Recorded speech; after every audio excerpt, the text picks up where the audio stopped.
Okay, નમસ્કાર ખેડૂત મિત્રો. આપણે આવી ગયા છીએ ગોવાભાઈના ખેતરે ખોડિયાલ એગ્રોથી નેનાવાટુ ખારાખોડા. તો આપણે બાજરીની વિઝિટમાં આવી ગયા છે. બાજરી એમને આપી હતી 21-22 પેસિફિકા. તો એમને એના વિશે કેવું રિઝલ્ટ એ, કેવી બાજરી એ, કેવો દોણો એ અને કેવું એને કરેણું હોય એના વિશે એમનું પૂછીશું. એ સંતોષ છે કે નહીં અને એ બાજરી કરાય કે નહીં, બીજા કિસાનોને શું સંદેશ આપે છે. ઓકે, નમસ્કાર. તો આ બાજરીનું કરેણું જુઓ તો આપણે સેન્ટીમીટર ફૂટથી પણ માપેલું છે. કેટલું થાય છે? કમસો કમ 1 ફૂટ ઉપરનું હરું છે આનું.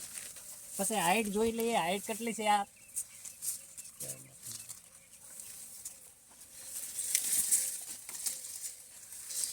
8 થી 9 ફૂટ ઉપરની હાઈટ છે આ બાજરીની. પેસિફિકા 21-22 બાજરી સારી ક્વોલિટીની બાજરીનું બિયારણ કહેવાય. તો એમને ગોવાભાઈને પૂછીએ કે શું કહેવા માંગે છે આ બાજરી વિશે. નમસ્કાર ગોવાભાઈ, આ બાજરી વિશે તમે શું સંતોષ છો? કેવી બાજરી છે, કેવી લાગી કરેણું? બીજું બાજરી સારી છે, જે કરેણો સારો છે, ફૂટ ઉપરનો છે. પછી હાઈટમાં 8 થી 9 ફૂટ છે.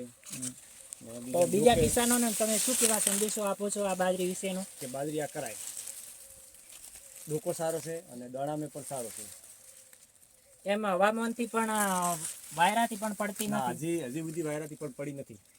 એટલો વરસાદ વાયરો આવ્યો એનો ભેગો પણ તે છતાં પણ બાજરી એક જટ જુઓ કોઈ પડી નથી. કોઈ પડી નથી, હજી સારી થઈ નથી. 8-9 ફૂટ હાઈટ હોવા છતાં પણ. Okay, thank you.